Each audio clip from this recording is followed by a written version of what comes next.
like this, and this, things that are really going to capture somebody's attention.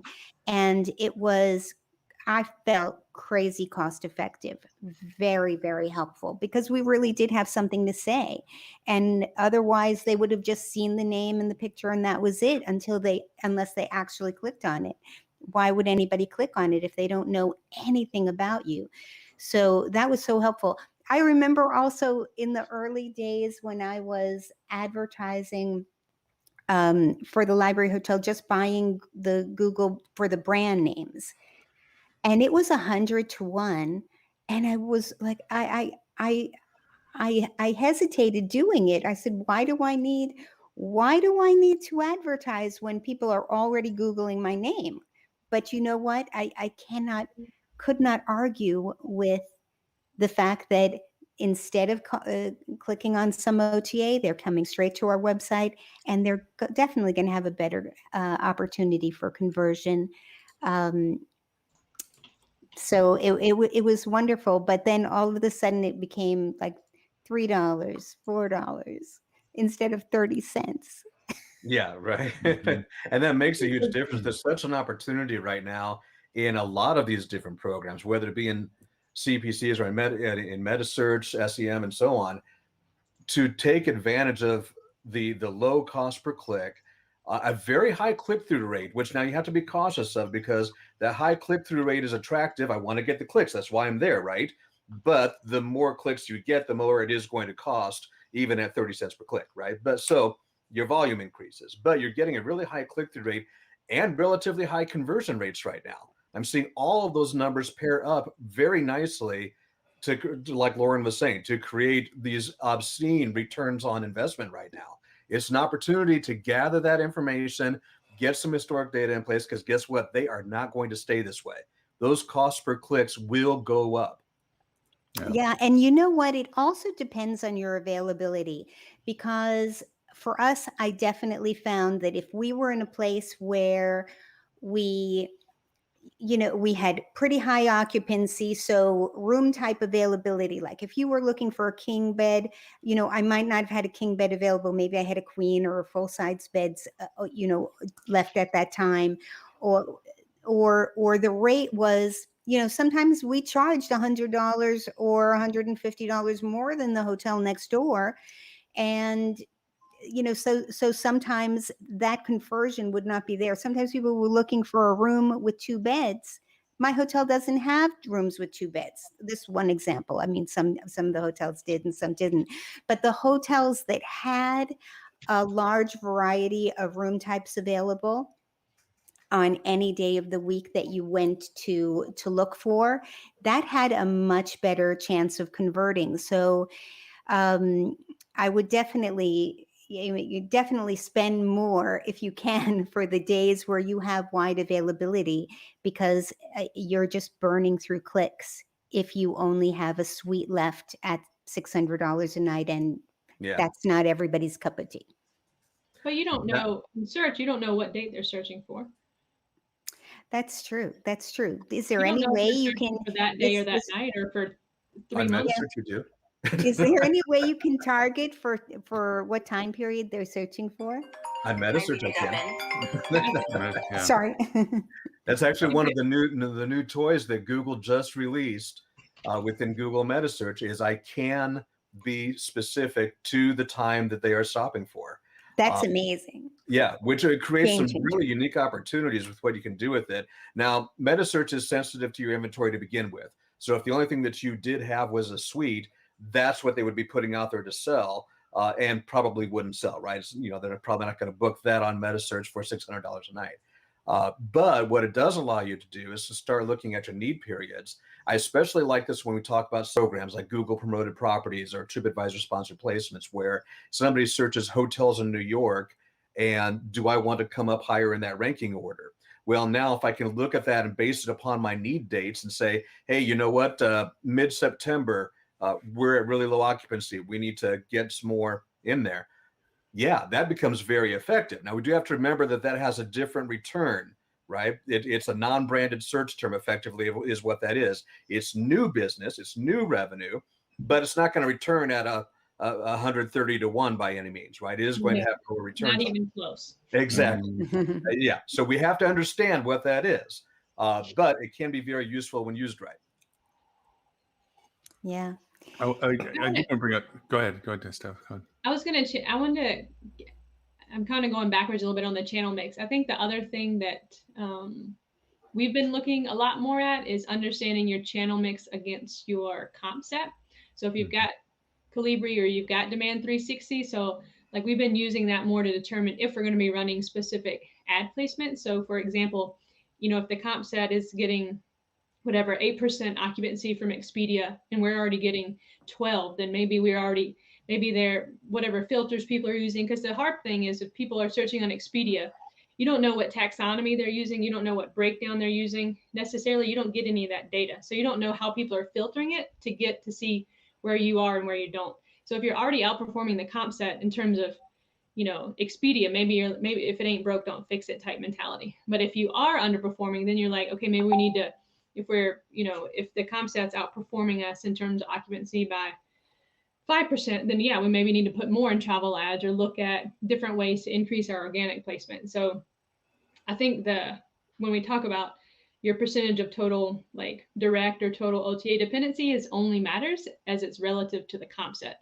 So maybe your brand.com or your website is producing 30% contribution, but what is that? If you have a bunch of other Marriotts in your comp set, for example, and they're doing 40%, then your 30% doesn't look so good anymore. Right. So looking at it, instead of like this freestanding data points, looking at it in aggregate against your comp set, if you have that data available above and beyond what the star doesn't tell you. I think another thing to think about also is what your cancellation percentage is on an OTA, because you cannot be thinking that, oh, they booked it and it cost me this much and I'm getting this much revenue, because they're probably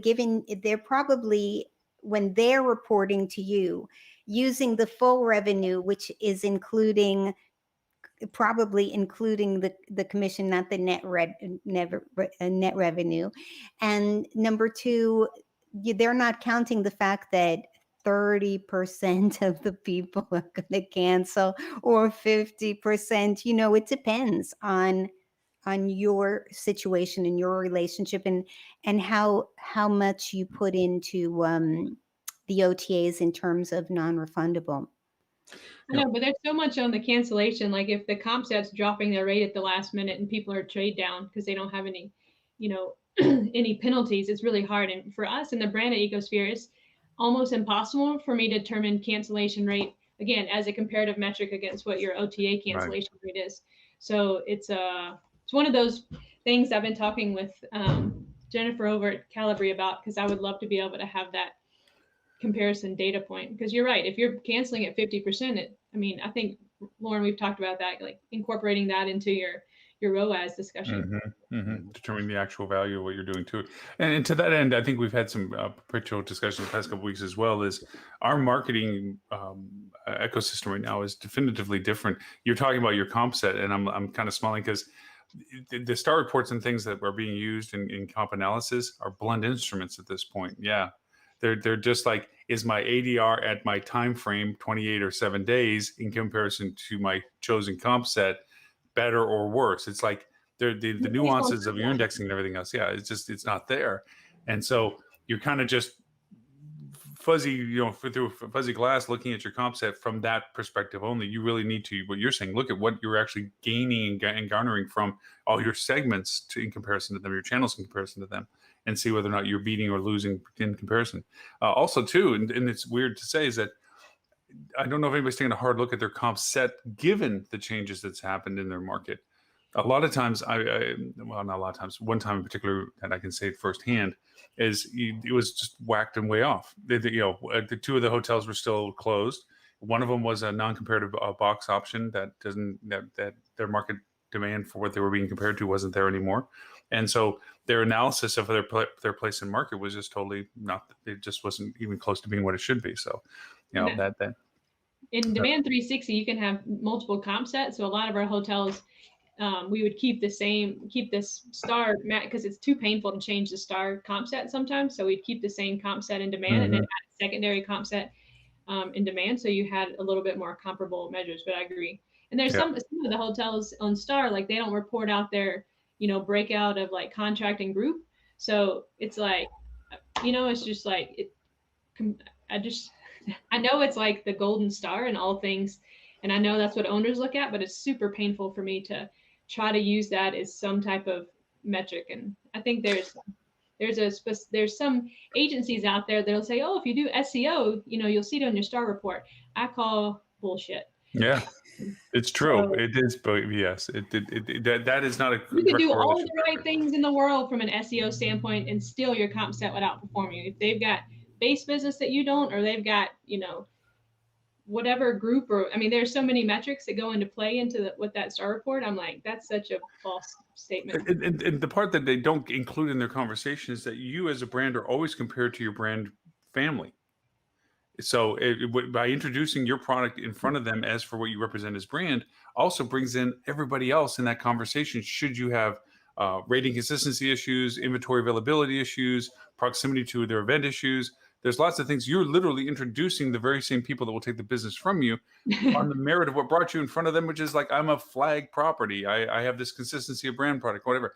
And even to the point, Adele, where you make about, reviews and so forth, it also leans itself that people are going to say it's also a brand that I have recourse with. I have points or membership or something. And even though they have a lower score, their rate or their location or their inventory is something that the hotel that I prefer doesn't have. And they're going to settle for something different, thinking that they still have that relationship to lean on, kind of thing. So, of course. Yeah. Location is still first and foremost, and if it fits your budget, you know. But if all things are equal and you have 4 corners in an intersection with a hotel on each one, and one is getting 5-star reviews and, charging a few dollars more than the one across the street that's getting 3.5 or 4, you're going to go to the 4.5 or 5, and you're going to be happy to pay that extra because, nobody wants to be unhappy. Mm-hmm. It's funny. Any like conversion case studies, like it says, the hotel was this, now they're here, and like tied that back to any type of revenue, because I believe it. I believe 1,000%, because 2 of my hotels have such bad reviews that I think but it's really hard for me to like tell that story until, you know what I mean? Well, you know what? I can tell you that if you watch the Hospitality Reputation Marketing podcast, I'm talking to hoteliers who, some of them who have done that.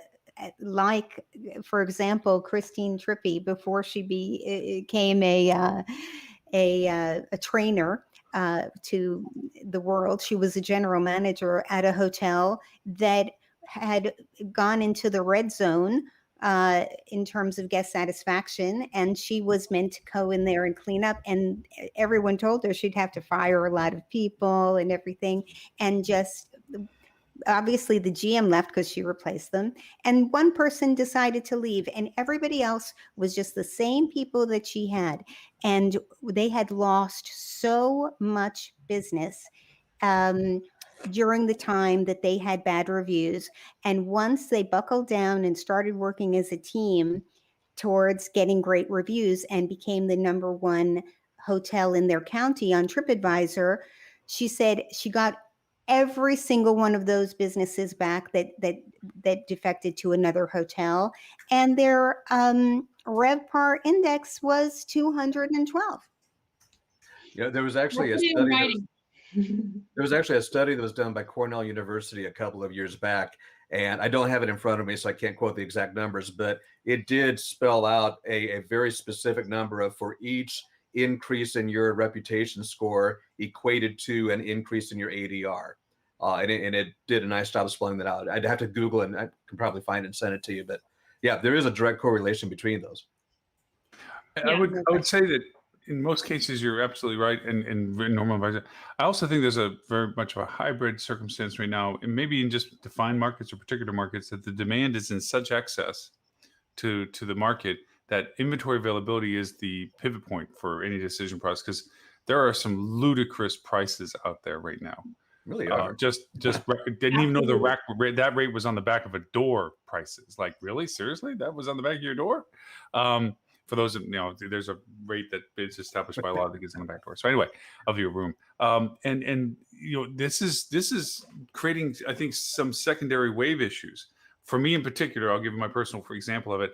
I'm actually foregoing the desire to travel right now, simply because I'm expecting it to settle down to some normalcy at a later date, price-wise. I'm hearing from friends that are out there traveling now, amazing to see, $1,300 for a 5-day car rental kind of stuff, and it's a little box car. There's nothing special except for it's got wheels on it. $700 flights between hubs. The Dallas and Atlanta thing, just a straight up hub. And if you wanted to add extra stops like Chicago and Philadelphia, you're only saving $200 off of it. It's like, for $200, I'll stay on the plane. And then the hotel rooms that are charging, $1,000. And I'm not exaggerating in the one instance of the person who was telling me this. And yet most of the restaurants are closed, and those that are open are limited service product offerings. A lot of the amenities aren't being offered at all. So you're paying beyond premium pricing for the ability to stay there. So Adele, I completely agree with you about, ridiculous high GOPs. Huh? Ridiculously high GOPs and flow throughs right now. Yeah, it's really, people are just snarfing off. Then I talked to friends that are, when I was talking to you last night actually, and they were heading out to Yellowstone. I'm like, oh, dude, that's great. He says, yeah. I said, isn't it going to be busy? He says, oh, it's going to be crazy busy, but it's all just locals, because I can't even imagine the demand of these windows of going to Yellowstone literally opened up because the international market had to cancel. So their ability to actually get to Yellowstone Park is in part due to the fact that the limitations of incoming traffic from international travelers. Because I guess at this time, even in the past year, it would not have been available to book because it was already pre-booked for years ahead because of limited inventory that's available in that market. And so he's saying, yeah, I'm going to take full advantage of it, even though it's going to be busy. At least I get to go in a year before I thought I would ever get there. And I was talking to our clients in Canada. They're going through a phase right now. I mean, as of July 1st, there is going to be changes in the travel capacities of what you're allowed and not allowed into the Canadian market for. So there's going to be a change in it. And as Canada gets better at its vaccination program than we are, bitter pill, they're going to have the ability to travel easier between the US and Canada back. So there is a factor of Canadian travel that can come into some markets, because there's a lot of pent up demand of wanting to enjoy the summer market in the United States from Canada, fully vaccinated, and they don't have to go through this incredibly arduous. There's a girl, another Stephanie, actually, Steph, I think you may know her, Stephanie Mayo, that's on Clubhouse. She is in Toronto right now. And I told her she needs to write a book about what she had to go through to get there. I mean, absolutely astronomical. Tammy some stories too. Tammy with US Sales about how, like, she's had the police knock on her door to make sure that they're doing, like, that people in the same household are staying in different rooms, like, and she has an app. So if she leaves and they're like, you've left like more than X amount of feet from your house, like crazy. Yeah. Yeah. It's I guess she said the same story. So where she was on the computer doing her virtual verification test. Like, I guess she had to be on the camera to show that she's taking the test. And while she's doing it, somebody's knocking at her hotel room door, which in her mind, nobody should be visiting her anyway. So she ignored it. The paper slid under the door saying you're in violation of your quarantine and that you're subject to a fine and police intervention. So she's like, wait a minute, So some of the stories that she was talking about, that makes it painfully arduous for that kind of travel. Well, that's changing a little bit. And even in the news recently, BBC, we watch the news every once in a while. Their red zone, yellow zone, and green zone strategy alerts as to which countries people can travel to. They just opened up a bunch of Mediterranean countries now for England to travel to. But the caveat is that they are on the border of green to amber. They're mid-tone. So you could go to this country as a green and go through the quarantine protocol reduction. But you could also, in the next day, it flipped to an amber, and all of a sudden you're stuck going through quarantine protocol again. Oh no. It's like Damocles' sword over your head for travel. It's like, wow, I could go try to enjoy myself, but at a moment's notice, my whole world changes and I got 14-day quarantine protocols I got to go through, just crazy stuff. So to me, I think from a marketing perspective, two things are happening in my mind. One is marketing is being perceived as a eminent sales perspective. And so people are saying, I don't need to market right now. I got more business than I can logistically handle. And they're not realizing that this is the awareness proposition of being able to talk to people in the future tense when they're not as popular. So that's a kind of a discussion that's going on. And the second is, I think that the competitiveness of marketing isn't existing right now. Hotels aren't so worried about how they're compared to other hotels. They're just worried about whether they got a housekeeper showing up at the time they need them, and or front desk, and or logistics, and functionality is in operationals are the mainstay of their focus. And they don't really comp sets, whatever. Hey, good luck to them. If they're having the same level of business we're having, then we're all happy. They're not really worried about competitive marketing. And I think that's not going to probably return possibly just before holiday. I don't know. Do you guys have any prognostications what you think is going to be the cycle of the summer bubble? Well, not even a bubble. The summer surge and where it abates. Does it abate, or does it just surge again for fall and then surge again for holiday? I mean, what do you No, guys think? my concern is that everyone's going to enjoy living high for, 2 more months, and then it's going to come to a screeching halt when everyone goes back to school, because a lot of the companies are getting your work from home is stopping after Labor Day. A lot of if not longer, but I hear Labor Day is like the new get your butt back into the office kind of date frame. So if PT doesn't return in a wishful capacity, I think we're going to come to a screeching halt in September. I hope I'm wrong. I truly hope I'm wrong, but I tend to agree with you. Unfortunately, I also hope you and I as well are both wrong on it, because again, we've loved the leisure traveler. That's been fantastic. But what happens when that, as you said, goes back to school? The business travel has not yet come up to fill in that void. Yeah. Yeah. And I still think, for somebody who's used to working in cities where January and February is the worst, it's going to be worse than the worst, because there is always a limitation on the occupancy during those times, and to also have the effects of, even we are still having COVID, just not everywhere in the same way, but it's still going to be just a fraction of what it was before when it's the low season. When it's the high season and there's, just unconstrained demand, that's a different story. Right. I think in strange ways, it's like, I agree with you. I think that because you see on the news things like the president of Morgan Stanley saying, our team is expected to be in the office by the end of July. And if they're not in that office by the end of July, then we're going to have a whole different conversation. Wow. Okay. Yeah. And vaccinated. Yeah. In the office and vaccinated, right? Yeah. And it's one of these things where it's like, okay, so let me get this right. You were happy with an hour and 13 minutes or hour and 43 minutes that there was additional productivity per day for those that stayed at home. You were happy for that. The model worked for productivity. The model worked for efficiencies, but you're mandating that they have to come back to the office. Everybody, no exception.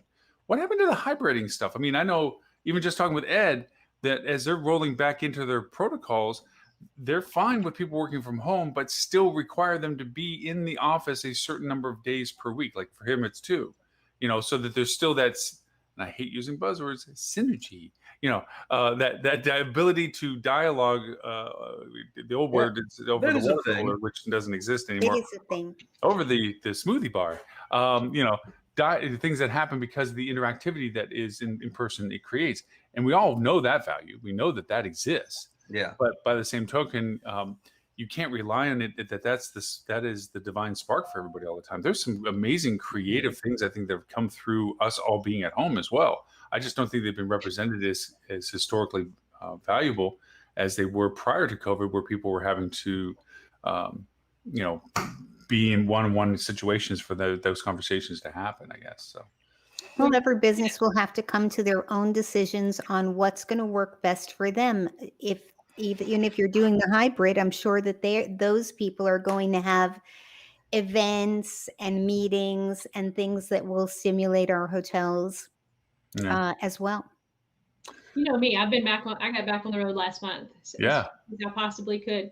And we had a team meeting. And so I got, a couple of us together, and the work that we were able to do and accomplish, there's no way with my Zoom multitasking, even right now, that I would be able to turn it off and do that type of like deep dive strategy work that we were doing. Right. And people realize that, but I can also tell you at the same time, the airlines, you can tell, are struggling too. In my 2 trips, I had canceled flights. My one little measly direct flight from Colorado to Denver, was almost $600. So I felt used and abused. And then when they canceled my flight from Atlanta back home, they're like, we'll get you on a flight in about 24 hours, 36 hours maybe. And I was like, wait, like, if you bump me, you can put me on a flight in like an hour, not like 24 to 36 Right. hours later. Well, that brings up, I have 2 questions to this. One is this impact of Delta shutting down a lot of their flights So did is America. a big deal. Mm-hmm. It's not just an inconvenience on certain routes. It's across the board, including international. So here's my question to this. They do not have enough pilots to go back to pre-COVID demand levels, but they got all the money from PPP to keep everybody on payroll. So where'd the pilots go? I'm just kind of curious. I'm just, asking for a friend kind of thing. It's like, if you're having to cut your flights down because you don't have pilots, yet you had the money to pay the pilots, which government gave you, then where the hell do the pilots go? And I understand there's a lot of people that are shifting jobs and careers. Don't get me wrong, but I think pilots are pretty much dedicated to their craft. I'm thinking once you start flying a plane, kind of like doing it. I don't think they're going to go over and pick up insurance sales like this. I don't know. With Delta, I had some credits left over from flights I'd canceled, but online it wouldn't let me use the credits. Like it kept on saying like you have to call to use this credit, which I never want to call. I called 3 days in a row. One time I was on hold 4 hours. One time I was on hold 6, and the other one, the estimated wait time was like 8 hours. So I just hung up. But I mean, you actually stayed on hold that long? Huh? You actually left a file. I mean, I realize you probably just left it there on speakerphone and set it aside, but you actually did that for 4 hours? I did, and I would have stayed longer had my, God bless her, my mother-in-law, we were at the dog park. I'm like, here, hold the phone, and she grabbed it and hung up, and I was like, No, bless her, she saved you. She was like, did I do something? And I was like, no. But after 3 days, I was afraid the flight prices would go up, so I had to go and book them at full price. Because the other problem was I had credits for my son and credits for myself. And for me to be able to itinerize the reservations and him being on my I had to book the reservations together. But you had to book, his had to be booked separate to use the credits, and I couldn't use them on the same reservation. So here's another fun little mix to the dialogue on this. It came up in a Clubhouse conversation. Actually, I think Ed and Stuart brought it up yesterday on the Clubhouse. Is the expected satisfaction, the expectations of people's travelers is up 44% over pre-COVID as to the expectations that they have in travel. Quality of service levels, that it's not lesser, okay?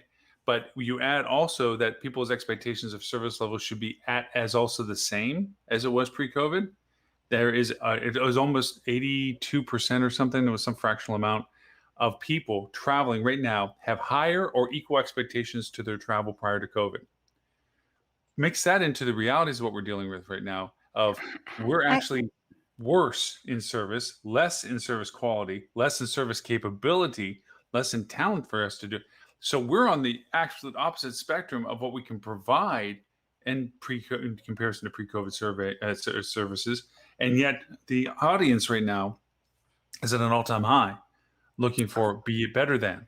And who did that survey? Who were they surveying? I'm going to have Ed share. Actually, Stuart, it was it was something Myrtle Beach was in as well. So it was a survey that he participated in and had information on. So he said he's going to post it. So I'll see where it goes. But it's an interesting. It was a do you know Amir on Dean? You know Amir? Yeah, okay. Amir Alan.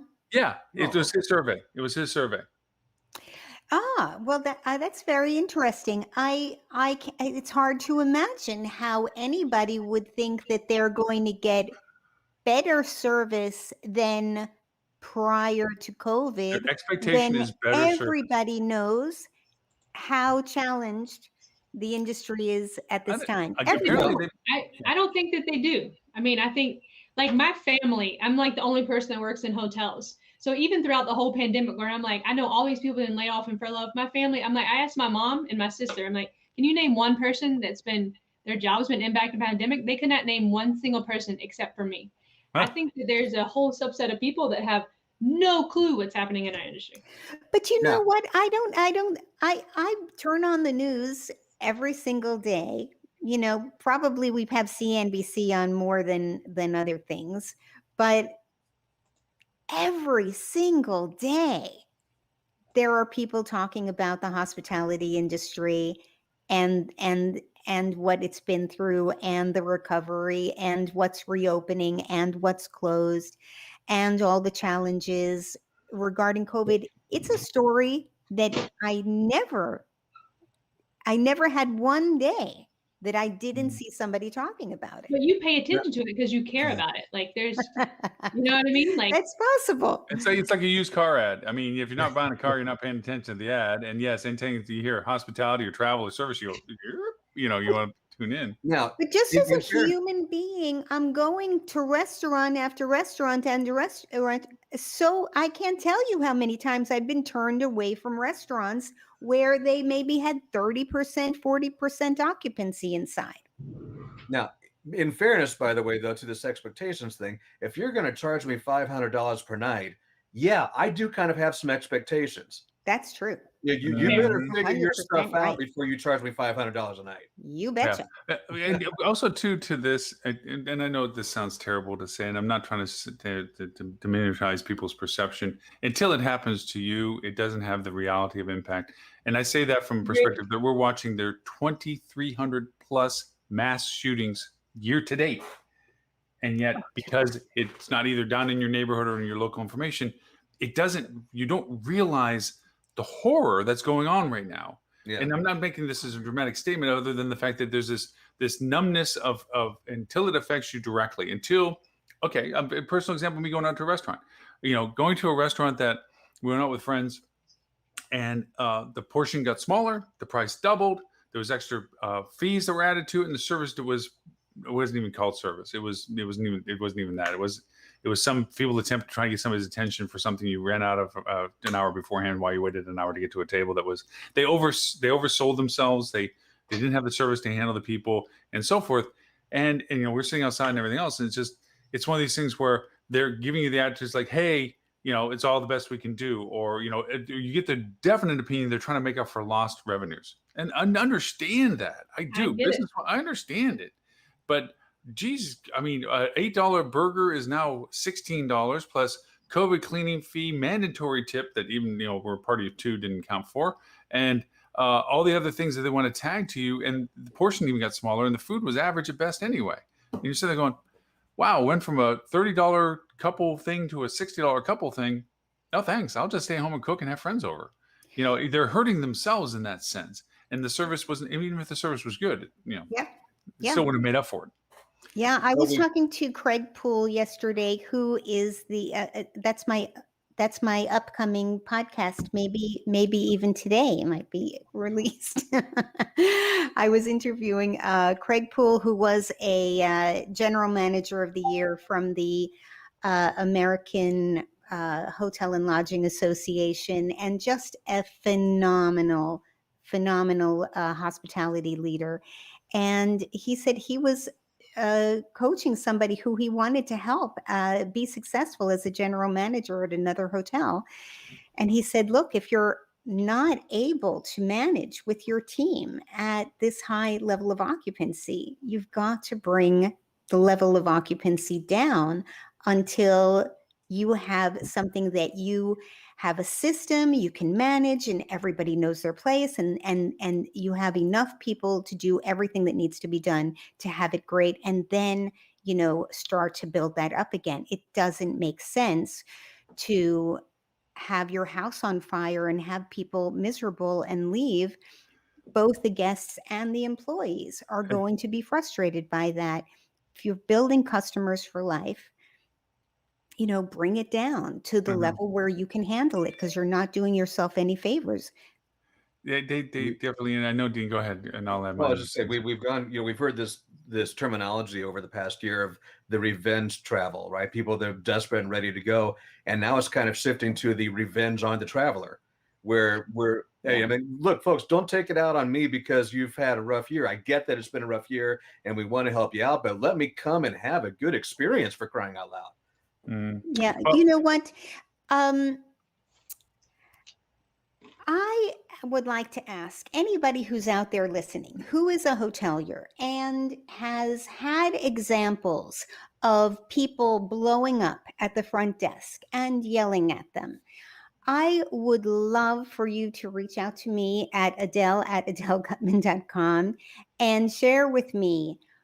Give me the details on what the exchange was like, because it's very hard for me to comprehend from the outside that somebody was actually, which is what I hear. Oh, they're yelling at us because it's raining outside, or they're yelling at us because there was traffic, or they're yelling at us for something that is completely outside our control. Really, there's got to be something more underlying that. Well, There's got. Yeah, I ahead. mean, I agree with you, because in the sense of, there's a lot of it, they're not just entitlement of I'm finally going out and traveling, but there's a lot of anger for having been restricted to what they used to do. We know that from just a cultural perspective, we as a society are frustrated with what we had to go through from whatever perspective of impact it had on us. And others more profound. The more profound are the ones that didn't get to see family members that passed, or family at all, at a time that, I have retiree friends that are down here, and they feel like a year was stolen from their life because they could not do anything that they retired to do, and not having anything to occupy your time outside of what you already had planned, which is going in an RV and going somewhere, or going on a boat and doing something, or going traveling and doing something, and all those things have been taken from you. There's an inherent anger associated with it. And we had this conversation on the live show many times. We've been there together, where, talking to the fact that the person freaks out that the free coffee in the lobby runs out, and the world's terrible, and they're screaming. The worst part of it is that people are getting physical about this. Look at the flights of people that are attacking the service members of that flight, the attendants and so forth. Wantonly fighting for so forth. We have political polarity. We have emotional polarity. We have entitlement. It doesn't make it too weird when you start thinking about these things, that the percentage of people expecting a better experience is because we've been enticing them this whole time, for those that have been continually marketing about, when you get to travel, look, what are you looking forward to doing? Where are you looking about going to do? We've been trying to keep that interest going with them, thinking they're going to come purchase with us. So their effort, that final decision to go out and do this, or be able to go do this, only heightens their expectations. And anything that normally would have been just brushed off as, oh yeah, so the cab was smelly when I was in it, no big deal, turns into, oh my God, can you have some sort of spray in this thing? People are going to go ballistic over the strangest of things. But our teams need to be well trained to know how to handle that. But I think also it's going to affect how we market ourselves right now. Right now, it's just putting rates and dates up. I mean, for those who have the demand, it's just, your availability is key and paramount, and being in front of people like on MetaSearch and so forth, where they're that decision model of what's the best opportunity for me to go to that market.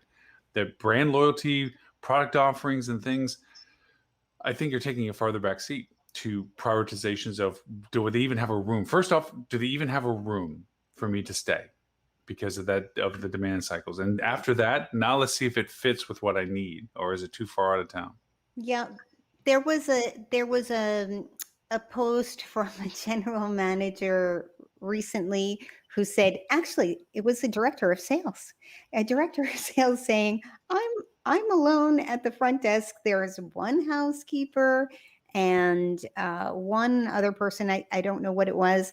And I've fixed a toilet. I'm alone at the front desk, and I fixed a toilet, and I fixed some air conditioning, and I've escorted somebody out of the building who's a trespasser, and I did something else in the laundry room.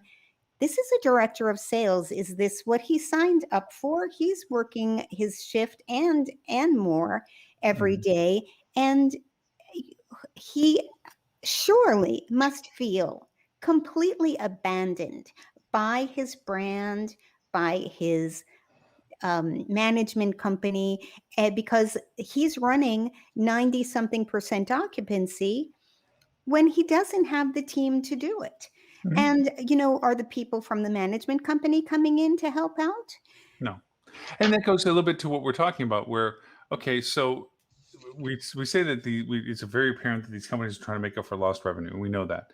And it's very great for us to think that we take the advice of experts that say you should not sell past your service levels. You should not, as you say, try to serve people in a burning house. But the reality of it is that we as an industry have this multiplicities of responsibility. We have the ownership of the building that wants the return on investment. And the market's coming back with that looks realistically as something that they can begin to get again. So they don't have to keep eating lost revenues. You have the management company who are tasked to that optimization. To your point, Adele, are they showing up and running front desks? No. It's easy to tell somebody to go clean a clogged toilet. It's a lot harder to go do it yourself. Sorry. It's one of those things. And it's great character building if you get to do that in front of your staff, that they realize that you're willing to do what you're asking them to do. There's teachable moments. And then the third part of it is brand. Brands looking to recover their marketplace. They're looking to recover their space. And so you have everybody above you not caring about the realities of what you're functioning and doing. Not and so caring. You do get DOSs in there. Not caring is the right way to call that. It's very difficult. And we're all taught this, as we all say, don't leave money on the table. And right now they're in this scenario where literally there's a table in front of them and there's cash sitting on top of it. And we're telling them, no, you're too full. You probably shouldn't do that. You can't service it properly. You really got to be disciplined to say no. Mm-hmm. Yeah. Really but you know hard what? to do. How valuable is that director of sales who's willing to roll up his sleeves and do anything it takes? Yeah. And do you think that he minds doing it for a while? I bet he's happy to say, yes, I can. But there's a point where, you know what? I'm not being appreciated. There are other opportunities available. This isn't what I signed up for. It's clear that nobody at this company cares about me, and I'm going to go someplace else. But at the end of the day, for them, it's any horse can plow a field. I mean, even a racehorse. The ownership is. Wait, Steffi, you want to say something? I'm sorry. Go ahead. No, I just want to address, I know that there's customers and guests out there that are maybe more vocal, but I mean, that existed before. I don't think that component, shitty guests that are complaining about stupid stuff, I don't think that, there may be a larger percentage right now, but I just don't feel like that component's ever going to go away. There's always going to be people that complain about something. And Lauren, to your point about, having those people trained. I used to work in a restaurant at a hotel restaurant, we had 1,100 rooms. We would sometimes crank out 600, if you had a group and the convention would all break at one time and all 400 people want to get fed at the exact same time. You know what? It takes magic and skill. And it was a challenge to me to, turn that guest around or figure out what that underlying issue was. So, but I think I don't know. I just feel like there's always going to be complainers. If you think you're going to ever be in a world that you don't have guests complain for stupid stuff, then that's not reality. True. You know what? I can tell you though, from experience, I know what it's like to go from having this many complaints to having this many complaints. And believe me, it is life-changing, and it is so much easier to manage when you learn to fix the system. Because you're usually dealing with a staff of people who want to do the right thing. So you have to look at your process, your communications, the system, and the mindset. Because I tell you what, there are just a lot of people who will just say, oh, those stupid guests, what's wrong with them? But the people who are winning are the ones that say, that person's in a lot of pain. I'm a healer.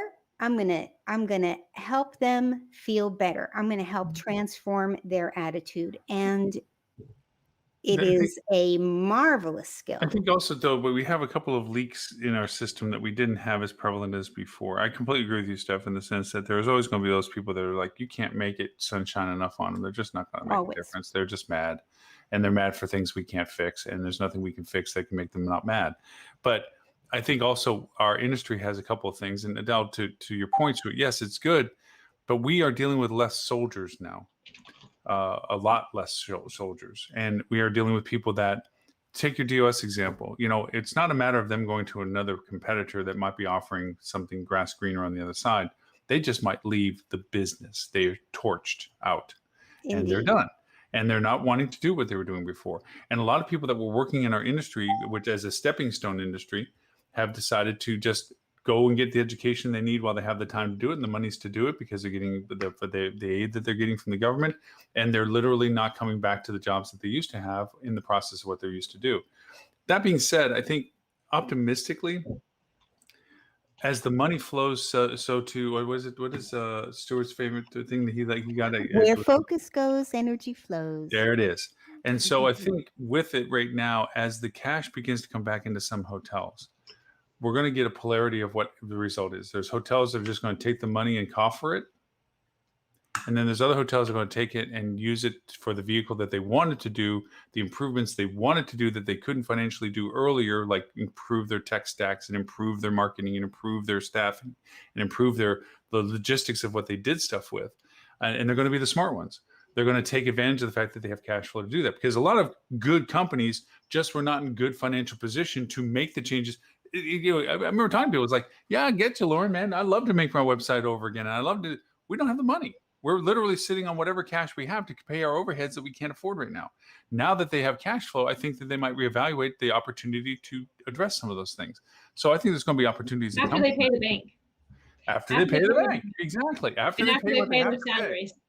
Yeah. And so, and then we're actually adding additional burdens to them, because now everybody's talking about fair wages and what you need to pay. So just when they begin to get financial recovery by cash flow, now they're being hit with higher bills.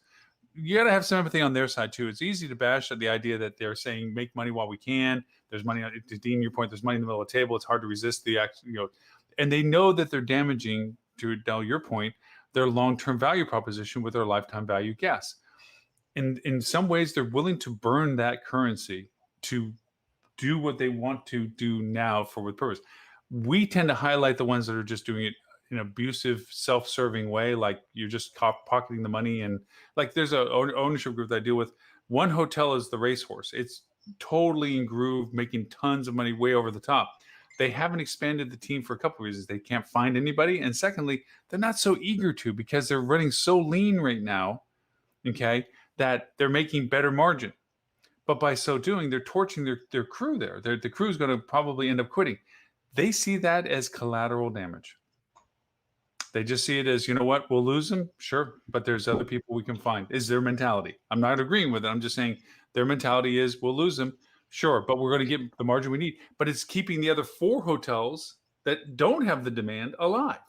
That money is going right over to a balancing act between all their properties right now. It's paying for everybody else. It's their business choice. And as much as it's terrible to see that happening, the DOS at the front desk, the reality of it is that there's no Calvary over the hill for these people. There's no ownership that's going to come in saying, oh, we're going to fix this problem for you. It's like, if you survive, we'll compensate you. If you want to leave after you've done all this work, hey, great life. It's terrible, but it's reality for that environment. Now I do wonder where.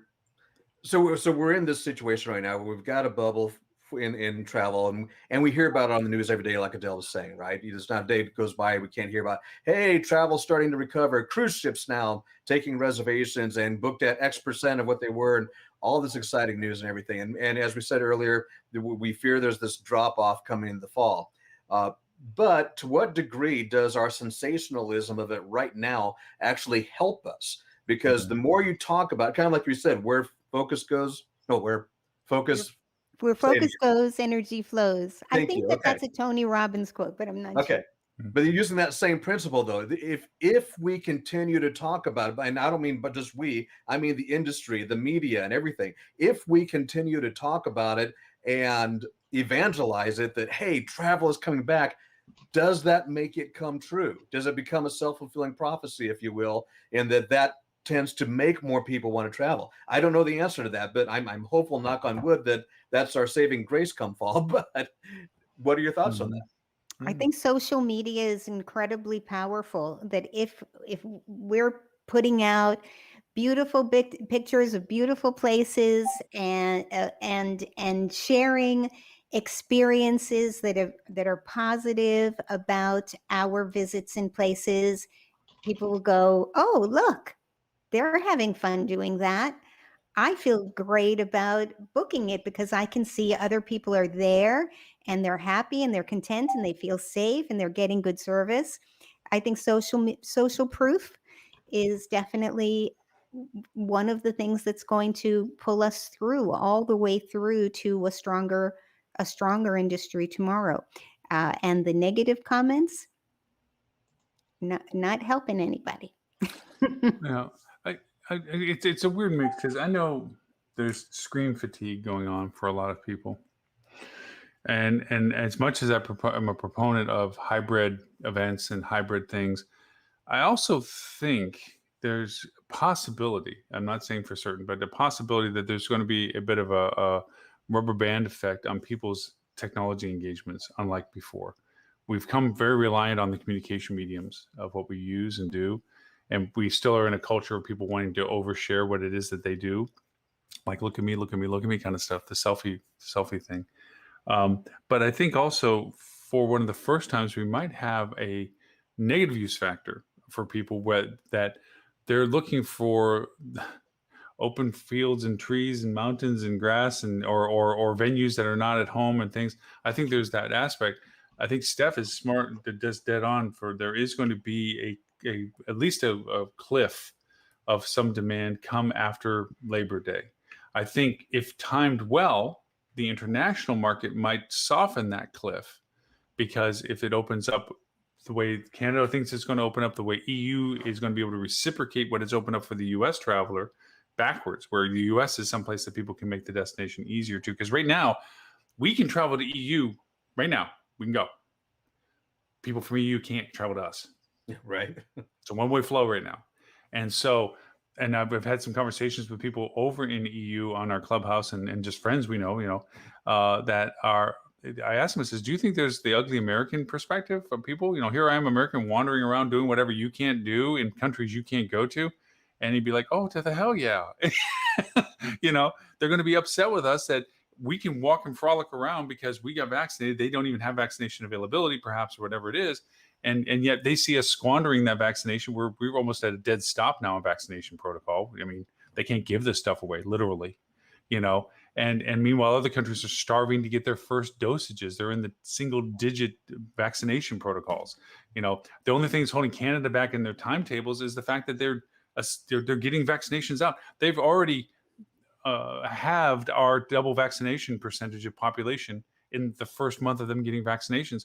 We took 6 months to do that, or 5 months to do that, and now we're putting it down where you can go to the local drugstore to get this stuff. It's just silly. The perception issues that are going on in the world where, like, are you kidding me? I'm dying to get a vaccination, almost dying to get a vaccination, and yet you guys are walking around turning it down because you think it's against your personal opinions. And what the hell is that about? So, yes. It's still heartbreaking what's happening in India. One of my developers was like, I've got to take I got to go dark. His brother-in-law and mother-in-law both just passed away. And he was like, I would have done anything to get the vaccine to save my family, Yeah. It's just pulling at the heartstrings. And yeah, there's a lot of horror that we have yet to hear the stories of, because and this is just a blatant government sucks mentality conversation. They're not even reporting it properly. They're saying, unless you died at a hospital, diagnosed with it already, we're not counting it. Meanwhile, well, that's what he said. He said, we're lucky in a place that we have access to hospitals. He's like, and we have the funds to do that. If you don't have, there's two sides of the coin in India. One, you have to have access to a hospital. Number two, you have to have the money to, basically pay out of pocket. he's like, but they're overrun. He said most people are just dying at home because they don't have any other choice. Yeah. And and They that's actually made the BBC News that there's a volunteer organization that is getting larger where local people, because the government won't do it, which is appalling to think, that they're, as a local group, they're running around going to homes to bury the dead.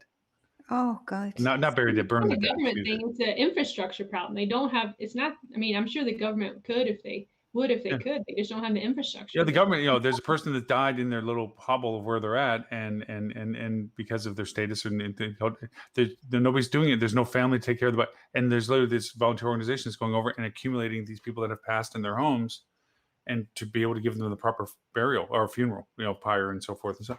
It's just the loss is staggering, and in places like that, it just you can be mad at everybody in the world for doing this kind of stuff, but. When it comes to these things, and funny enough that last night Renee and I were fascinated with a show on Smithsonian of the Indian weddings, because as a food and beverage person in times past, I've had Indian weddings at our hotel, and they are amazing affairs. But also know you better dedicate your hotel, because your hotel will smell a certain way for a long period of time because of the cuisine that they want. The types of food that they want are very spice oriented, and that smell permeates everything. So you really, and as do the Jewish community, when you do Jewish events, Adele, I mean, there's protocols you have to go with, and you got it's really weird to go talk to your kitchen crew and say, I'm sorry, as a girl, you can't handle the food today. It's just, it is a religious thing. It was, you sit there going, I'm not trying to be biased in any way, but this is a restriction of their requests for who runs their food, and the rabbi will be showing up. And this is how they want it laid out, and this is what he has to prove. There's a lot of things that go with these things, and the thing is, you're like, well, we'll just charge them more. You do, because it is extra work, but they're like, sure, as long as you do it the way. If you do what we asked and do it the way we want. I mean, I remember, literally, no exaggeration, for one Indian wedding, we had to figure out how to get a horse into the ballroom. That's the most fun part. Oh, except for the dancing. Are the most Dancing is the amazing. fun part. The parties are incredible because they get so caught up with it. The whole staff gets invited in. I mean, it's like, put the tray down, come dance. I mean, it's just So much fun. it So is much a fun. joyous celebration. It is truly, if you have never been to any an Indian wedding, a bat mitzvah, bar mitzvah, any of those things, it is truly just joy. It is. You leave there happier with life. Honestly, it is. I wish we could have a program where Americans who are vaccinated and want to travel can bring 100 doses or whatever Right. it is of vaccine somewhere, and Or sponsor it, really, in a way. Yeah. Sponsor it, because I mean, obviously, some of these Yeah, things have to that's have custom. certain conditions. Yeah. I mean, I would feel so great about adding that as a component to my travel. And Yeah, I think a lot of people would. It's almost like but I think that's a customs nightmare. Yeah. All right. Well, yeah. Excuse me. What is in the coffee beans, Mrs. Adele? Don't ask. Don't worry about it. But if somebody, this is crazy. This is crazy that the Walgreens, you go into the Walgreens and somebody rushes up to you, say, "Wouldn't you like to get vaccinated today?" And like, I already have, but we don't have anybody taking the vaccine. And we're not even seeing, going back to our marketing discussion, we're not even seeing the impact of how this is going to affect those that aren't vaccinated and can't prove it to those that are vaccinated and can. Because, okay, it's one thing for Governor DeSantis of Florida to go over and say, we're going to find any company that tries to go over and do a vaccination passport. The reality is he's a little fraction of a small part of a country that's in the middle of the world. And he can't control all the other facts that EU says, hey, you want to come to us? You got to prove you're vaccinated. First off, you got to get tested before you get on the plane, prove that you already have the vaccinations, and get tested when you get off the plane. That's minimum stakes in the conversation to travel right now, is prove you don't have it, prove you got vaccinated, prove you don't have it when you get here. How do we? Oh, sorry, I didn't. No, go ahead. How do we invite international people to come and get vaccinated as part of their experience? The problem How do we is to get get them? here, they have to be vaccinated right now. They can't even leave to get here to get But vaccinated. that doesn't make any sense. We should just be vaccinating them Right at the Yeah, I know from a airport or on the logistics plane perspective. or They have to show their test results before they can get on the plane within 72 hours. Yeah, and also too, like in Canada, well, one of the ways we kept one of the resorts or the hotels alive was we were a quarantine hotel, an authorized quarantine hotel, which required very rigid things to do. To Stephanie's dialogue, the other Stephanie's dialogue about proving you're in the room and that you didn't leave the room and stuff. They had to set up monitors on the doors that if the door opened, they knew the door opened. You know, they had to go through a lot of protocols to ensure that they were verifying that this person stayed in their room. There was a designated area that each floor could go to get out of the room if they want to take a smoke break or something like this, or if they just need to get exercise outside of their room. They had a certain amount of time in a certain location that they would have to call, be verified that they were leaving, door opens, verified, and when the door was reopened or closed again to verify that they went back in during the prescribed time. This was like, I wouldn't say prison, but close, you know. And this is just Canada we're talking about. This is right? Canada. Yeah. This is not one of the more, draconian countries in the world. You know, one of the things is that they don't know what to do with. They're worried about alcohol consumption in public places now because it was banned for the whole long time. And they just opened up that there were certain times where you could buy package, not go out for package. They're worried about what it's going to be like now in this phase one that's coming in July, where you can actually go out past 10 p.m. at a bar. They don't know what that's going to do again because nobody's done it for so long. They're thinking there's going to be drunks in the street or something or whatever. But here's the logistics they have a problem with. And this actually came up in the news before in another place. Uber doesn't almost exist. They already had a hard time in Vancouver. I think they had limitations of what they even had as options. They only had suburbs and so forth. Taxi services that were impacted by this don't have taxis as well. And municipal transportation was limited also for availability. There's been stories already in the US where people have been stranded at an airport because even though they had to rent a car and they're a prestige relationship with the rent a car, there ain't no cars. And then they went to say, well, I got to go get an Uber. Ain't no Ubers. And because of Uber's impact on the taxis, weren't no taxis. And then because the taxis outlawed the municipal travel from getting to the airport, trains and buses and so forth that they didn't have, there was no municipal travel. Literally, there was somebody, unless you wanted to walk with a suitcase on the side of an interstate, you couldn't leave the airport. There was nobody to drive you anywhere. That happened to my employee in Dallas. There was 75 people in line at the car rental, and they just walked out and said, reservation out. We don't have any cars. We don't have any cars for the next 12 hours. Like, peace out. You couldn't get a car. You had to get a friend to come pick him up, and he couldn't get a reservation. He couldn't pick up a car until Monday morning, and that was he got told that Saturday afternoon, and couldn't pick up a car until Monday morning in Dallas. Wow. You know, I have to go, and I'll tell you why. I rented after I left New York because of COVID, and I rented a house here since last summer. And we had been saying to them the whole time, we're gonna join up for another year.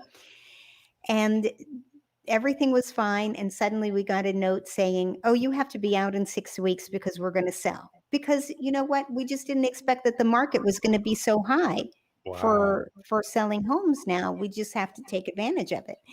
And and there are so little that's available. Oh, yeah. So I have to go out and do some house hunting right now, super quick. Now, you guys looking to buy a house, or you're looking just to rent one still? You know what? I don't want this to happen to me again, so I think I'm going to buy. Yeah. If I can find something, I can.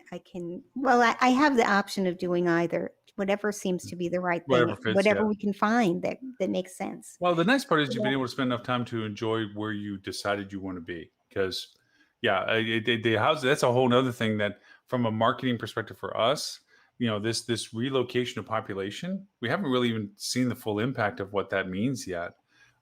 Where down here in Southwest Florida, we were the number one city for I think 3 months, and we're within the top 5 for the past year of relocation destinations down here, because taxes we don't have state taxes, and the market for purchases. I mean, somebody from California that sold their little 2-bedroom house for $2.2 million, they can buy a mansion here, and then some kind of stuff.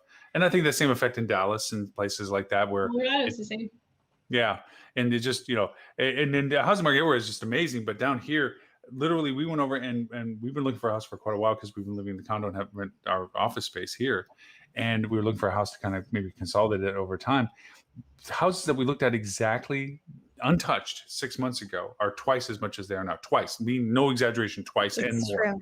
It's know, true. For nothing And the more than just the wood. market demand. The wood is an issue apparently. People have Oh been yeah. saying, you know, it That's costs getting 10 better than times what as it much. was, but it's still astronomical. The construction theft down here, because construction is rampant down here. Every place is blowing up because the demand's here. It's on the news all the time where people are going into construction sites, loading up the lumber from the construction site because it's so expensive in product. But there's so many influencing factors in what we deal with on this sense. It really is bizarre, all the variations that we deal with on that. But yeah. So Adele, do you have to leave now, or are you going to leave in a little Yeah, bit? I'm gonna Okay. say goodbye, but I Happy wanted hunting. to say that I am going on Tuesday, whatever day Tuesday is, I can't remember.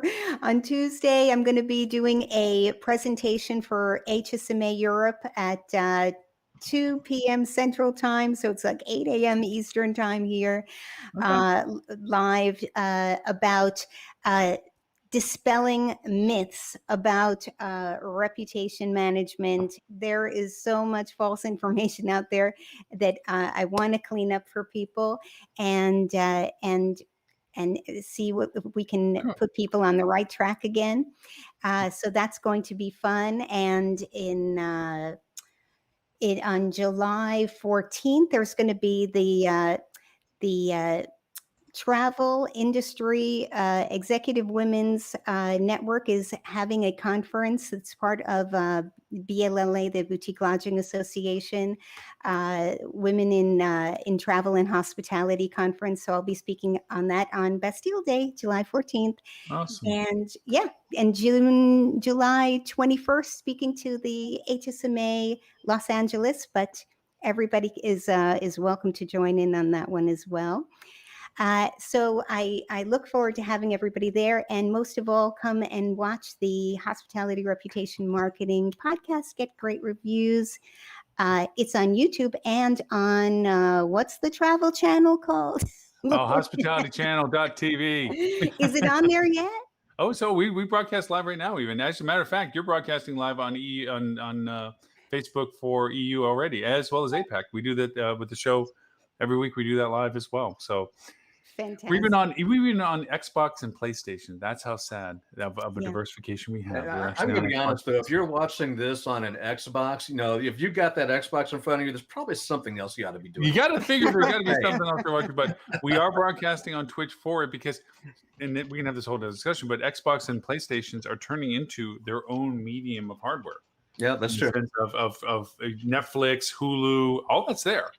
So if you rather than having to buy a Fire Stick or whatever, you can run it through your Xbox and play. Anyway, Adele, thank you. Safe, all good stuff. Happy hunting, as Dean said, and we'll put the links. I can get the EU link, so just send me the Los Angeles link. We'll put up in the show notes as well. So thank you so much. Bye, Adele. Great week. See you next week. Bye. Yep. See you next week. So, Steph, I got some brand questions for this on some stuff that just from a perspective thing. We talked about MetaSearch. We talked about travel ads. Those have been levers that they've definitely stepped into, saying, "Hey, we'll match funds, or we'll do up to this amount, or something like this." And then you're seeing other organizations offering SEO correlation to voice of market, which we know sometimes gets. Anyway, what are the things that you think brand hotels can be doing for themselves other than the lateral social marketing efforts? I mean, is there any other levels or buttons that they can be exercising right now? Yeah, I mean, we've had some good success with display advertising, specifically with Adara, who has the Marriott cookie. If you have it, either of you have used Adara, Adara, yes. I feel like their data is better. The first party data is better than some other providers, and I feel like their targeting options are better. And we, with it being display, we've seen some much higher than anticipated ROIs for that. The other neat thing that you can do, like because you have the Marriott because you have the Marriott pixel, like if you have a market that has a lot of Marriotts, you can actually retarget to people that have searched at other Marriott hotels that didn't book. So it's retargeting, but within your brand, so to speak. Okay. So that's been working fairly well. We're doing some other beta tests that, some more on the because as the cookies go away, we've been testing, like the hashed emails and how to incorporate that data onto different channels. So TBD on results with that, but there are options for branded hotels down that route. So leveraging that data points, the same stuff that like Adara has, but using that in email and display and social, you can get more of an omni-channel approach. So I don't know, Lauren, if you've had any success with that, or if I'm going down a rabbit hole I shouldn't. But No. Adara, I get a mixed bag. Adara can be outplayed a lot of ways, but if it's the only tool that's being offered, then it's a tool to take. I mean, Adara, the issues with Adara in most generalized senses, the first party, third party cookie kind of thing. But with brands, that's kind of a negative issue or a negated point, because if brands allowing first party information to be shared with Adara via for you, then you're really able to use the tools to it. And it does give you options, as you said. And so from that positive perspective, the thing with it, though, is that a well-run independent hotel can outperform the gem realities of what Adara tends to offer. They tend to be fat fruit, low-hanging fruit, brand centric, and as well because of the relationships they have, that's what they do, because their monetization models based on those kind of things. So they're going to go for the easiest monetizations they can. I think that if a brand hotel is comparing what they're doing with Adara to an independent hotel that doesn't do things for themselves, they can stomp them into the ground, because this is table stake conversation now. Your rebranding functionalities, your multiplicities of distribution if you're not doing it, you're losing, because it's not even an option now of, we should maybe think about this. Like, if you're not doing it, then somebody else is taking your business at this point. Yeah. We've done also kind of a going back to foundational approaches, which seem to have kind of been lost on the sales team. So like, 101 stuff like, are we maximizing our relationship with the CVB? Have you talked with the marketing options with your CVB? What are the demand generators? Have you, maintained those relationships? Do you have any experiential stuff that we can use to, partner with them and then be able to kind of catapult that into different, but I mean, it's kind of that, I feel like we always had that, but I think the sales teams have just been pulled in so many different directions. It's time to take a back to basics approach with like, get back in, start seeing people in your market, start how can we better utilize those relationships that the sales team probably already has, that we're just not leveraging, in the online space, like, putting ourselves in the newsletter of XYZ demand generator. So just stuff like that, what's open, and I know that seems overly kind of basic, but it's also, you can only kind of compete within your market. So yeah. No, it's strange that you say only basic, but in all honesty, some people don't do it. It's like you would think this would be a basic, but it's not. Common sense is neither. It's like, you would think that people were aware that these need to be done, but in fact, they don't do it. Now, question, are you seeing more people or more of the brands looking to focus on their sales efforts? Or are they still waiting for that magical, when there's enough business, we have a person to fill the role? It seems like cart before the horse mentality. I don't think they realize that if they put somebody back in the chair for sales, allowing them to sell, not running a front desk, as Del was pointing out, but running sales, that's a huge growth potential outside of the restrictiveness that most places complain about, not having options and accesses for marketing.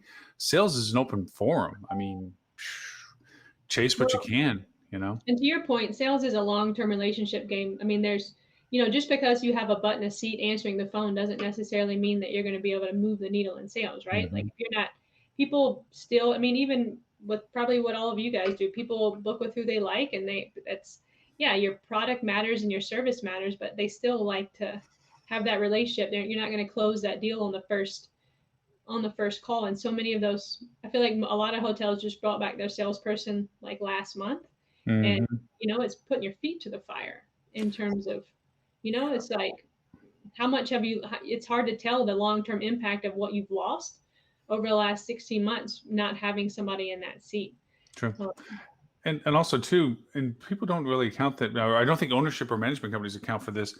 With so much changing of the guard, there's a lot of hotels that have yet to fill that chair back up. So even though they may have had a better relationship with a client that you didn't have, that they garnered it and you didn't, it's kind of open season again because those people aren't in a role again and or in a position or may have left the industry altogether. And that hotel hasn't focused on reestablishing those relationships. So if you're proactive in stepping into it early, you might get first chance at these companies that are reevaluating their needs and demands and so forth and where they're doing business when they start doing business again at scale.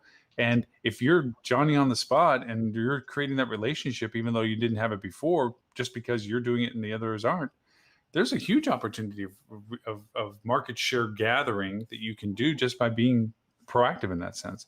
I think that a lot of places don't look at it that way. They look at, oh, when we get enough phone calls in, we'll put somebody in there to take care of it. It's like, okay, you're waiting for the harvest without having planted yet. Okay, that's not gonna work well. And I think there's a lot of owners that are trying that. Okay, now I'm going to have one person oversee, 1, 2, 3 hotels, and there's obviously synergies you can pick up from that. But I think they're having trouble staffing people with any experience as well. And I get so frustrated because so many people like post a sales position. They're like, oh, we need this systems experience, or we need.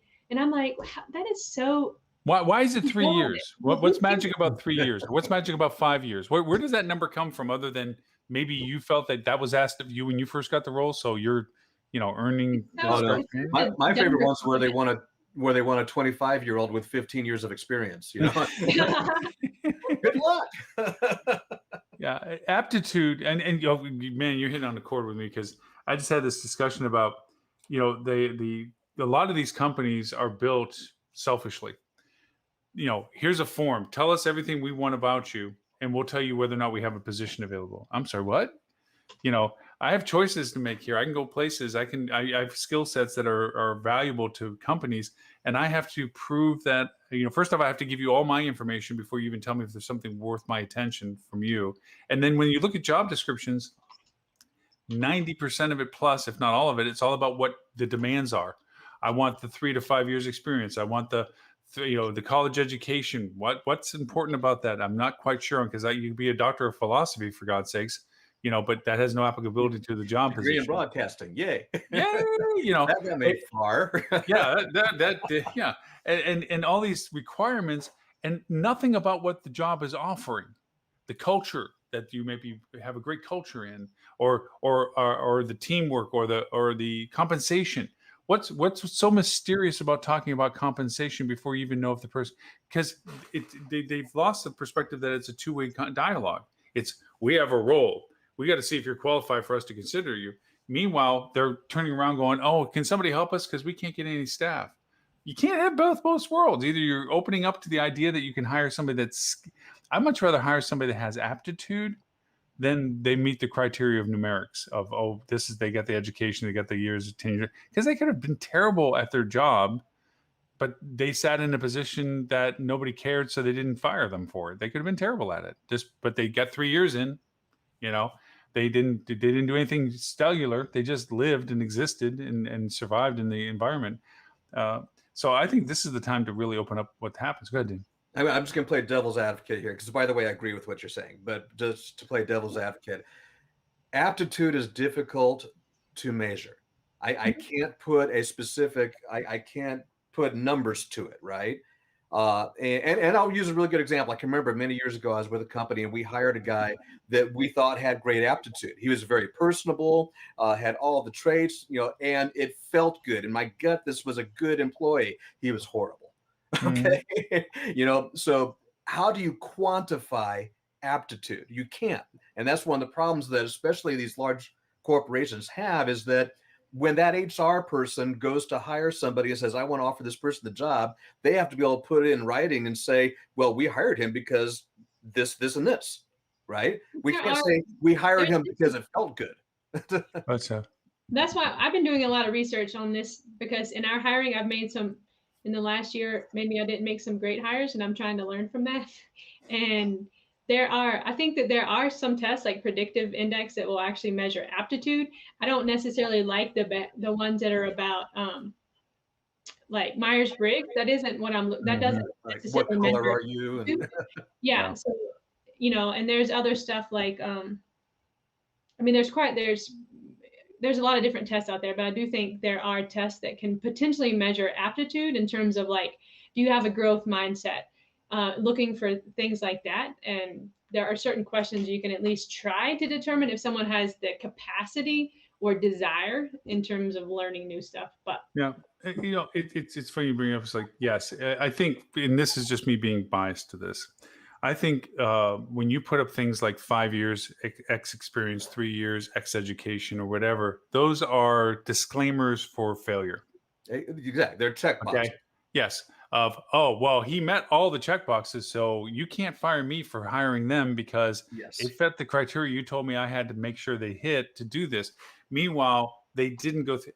For me, the interview process was pretty much, I got to your point, Steph, there was the intangible discussions.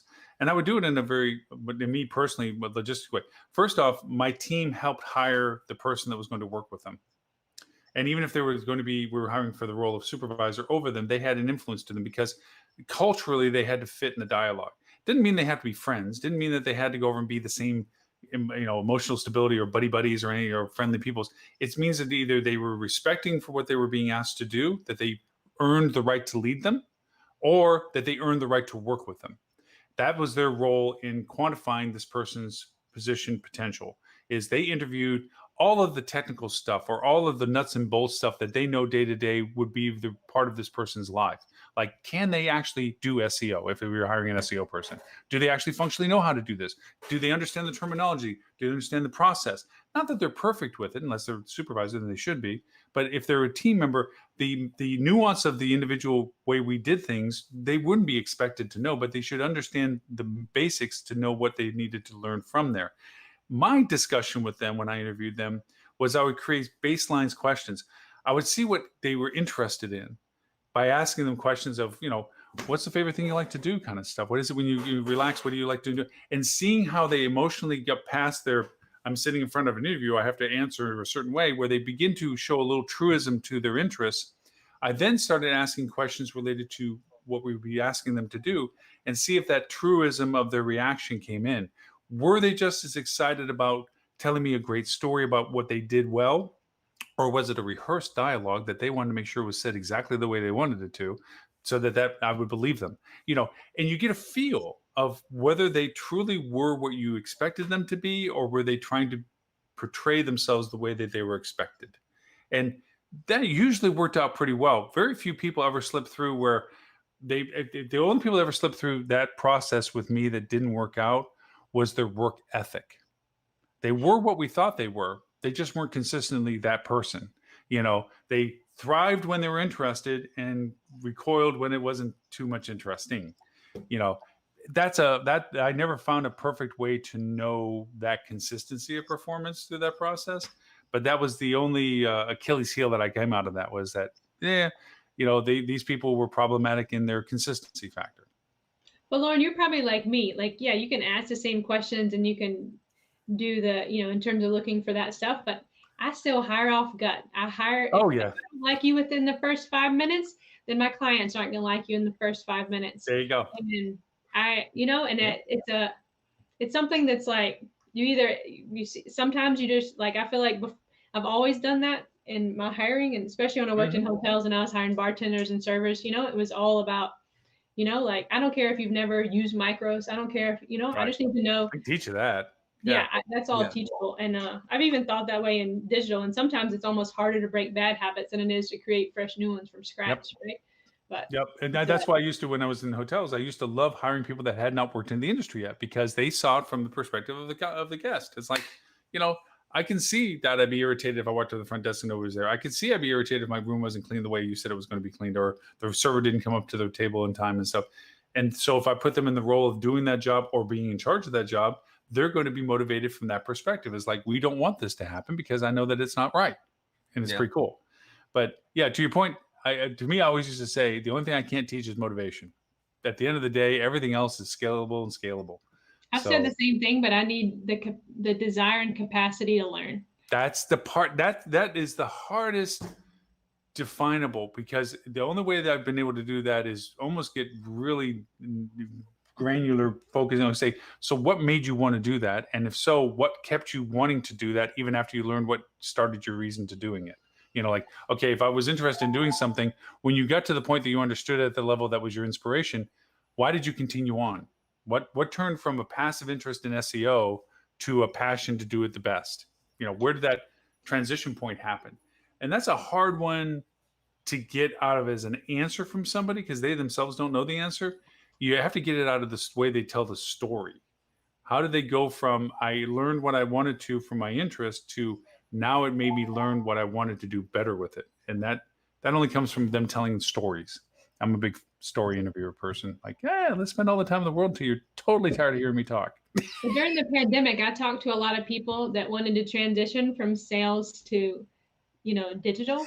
I don't know, Lauren, how many of those you talked to, but I can name at least half a dozen.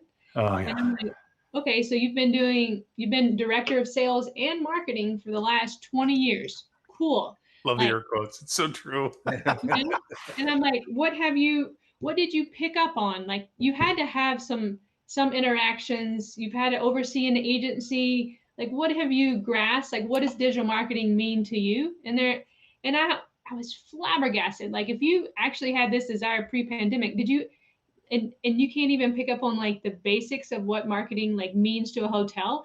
And I wanted, and I'm just like, I don't want to like crush these people's soul by any means, but I'm like, if in the last 20 years you didn't like, You didn't like do any marketing. if you didn't do any marketing, and now you want to like suddenly jump careers, and they're like, can I do an internship with you? And I'm like, I don't think that you have this growth mindset. If in the last 20 years you haven't picked up on anything, you can't regurgitate that to me in any form, shape, or capacity. And just because you took the Cornell certification, which I love Bill Carroll, and the certification's great. Like, it's not going to teach, you're not going to be able to walk out that door with that certification, be able to do digital.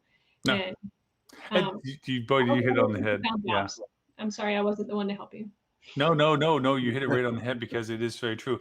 I've had on an expansion of that idea. I have a lot of people that reached out to me and said, "Look, I want to do what you're doing consulting wise. I want to be out there to do your stuff." I tell you, I go over to talk to them, and this is no narrative to anybody that may relate to them being part of this story, but so you're middle manager with a brand company, okay? What did you actually do that you're responsible for? I mean, obviously the reports came to your desk. Okay, you're obviously aware of what they were doing for you. You're obviously aware that you had responsibility for making decisions based on what was reported to you. But do you know how to do this? Do you know what it takes to make that? No, but I mean, companies would probably want me in that role to no, they can hire an employee to do this, like you were an employee for where you're at. What is it they're going to pay you as a consultant to do that they can't do from having an internal employee to? Well, they may not have somebody that is as qualified to me. Okay, got you. Lauren. The people that say, I just want to be in a role to tell people what to do, but I don't actually want to do it. And I'm like, you're a dime a dozen. Like, Yeah, you got to be able to do both. Yeah. It's a difference of telling people what to do and the ability to go, I'll go plunge the toilet. I can tell you how to do it, but I got to go plunge the toilet, because I think there's, at the end of the day, and all of us have this, the only person that's doing the work sometimes is our own hands on the keys. It's us, so you need to do it. The scaling of it is when you have the ability to get somebody that is as talented, if not more talented than you, that can help you do what you were doing. And then I have to say, there's also thresholds of nervousness where when you release the responsibility personally to handle it and trust the person you're entitling it to do it, okay, if you don't do what you are doing, I can't save it fast enough or well enough to it to make it where my reputation has not been damaged by your not doing it to completion. That it reminds me of when I used to have restaurants, handing the keys over. My first restaurant that I owned, I remember to the day, handing the keys over to my first hired manager. Knowing me when I was a manager, man, I ate whatever I ate, drank whatever I drank. You know what? I'm working my ass off for you. So, and knowing that I'm handing the keys over to all the food I own, all the equipment I own, all the service, the liquor that I own, knowing that the manager has the ability to do whatever they choose to do, but trusting them that they're not going to be too painful to my company. That was a weird feeling, handing the keys over to what you own to somebody that just gets paid by you. it's a weird step. It really is. So yeah, That's why half my employees have all worked for me before, because I obviously have those trust issues with yeah, it is. Yeah, because you know it can financially hurt you, but it is also eminently rewarding when you're in front of a client and your team outshines you, just totally blows the client away with their insight, their capability, their answers, their dialogue, and you're sitting there going, "Yep, that's my people." It is a pretty cool feeling, but yeah, for the people that because they did it in a corporate environment on somebody else's salary or on payroll, they feel like, oh well, I can do that for another company.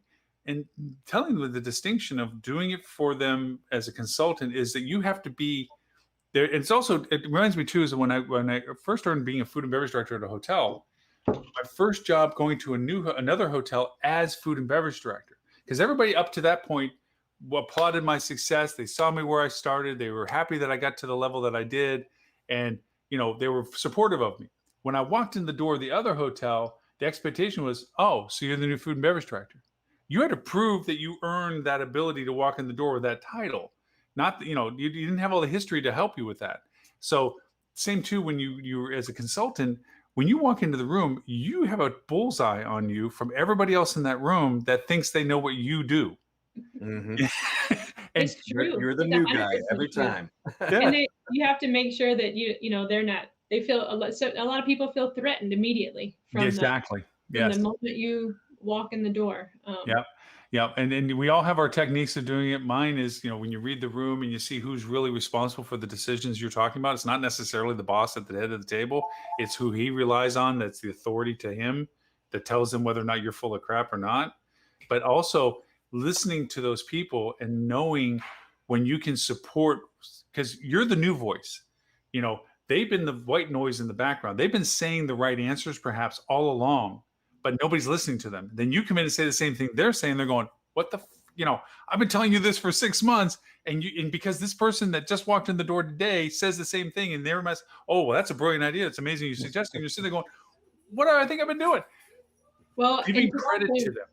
I know. I just talked with a management company. They asked me to speak at their regional meeting this last week. And I went to the, whatever VP of commercial strategy or whatever her title is. And I said, what is it that you want to get across that you haven't been able to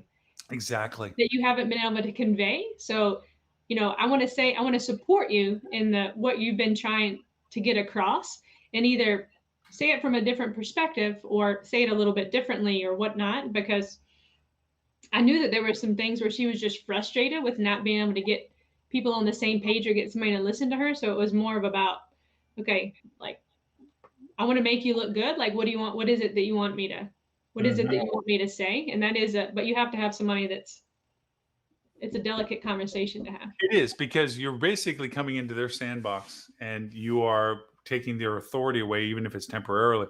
But to your point, which is a brilliant strategy, by the way, Steph, is that you're looking to solicit and endorse the good ideas. Because I've also asked that question to somebody and they were totally flat out wrong what they wanted.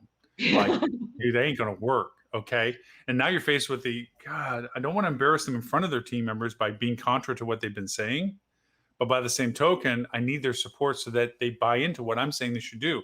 So translating that's totally whacked to maybe you should consider this conversation, to your point, is a delicate conversation. But if they're truly wanting something to move the needle, that they know that they're in jeopardy if something doesn't happen right. And if they play off them being too resistant to what you're doing, that really puts them isolated from their team, that they're just trying to be negative nanny on this process the whole time. And so because of that, they're jeopardizing their security, long-term security, by doing it. If you can play to that a little bit and realize, like, look, you may not agree with what I'm saying, but here's my rationale, and try to rationalize with them and work with them through the process. Try to find that middle ground that says, I understand what you're trying to do. I think maybe it's at this point of the timeline that can be considered. So you're not saying no to them, but you're also just putting them in context that these things have to happen first before those things happen. Sometimes that's another way of being around it. They may not know what they don't know.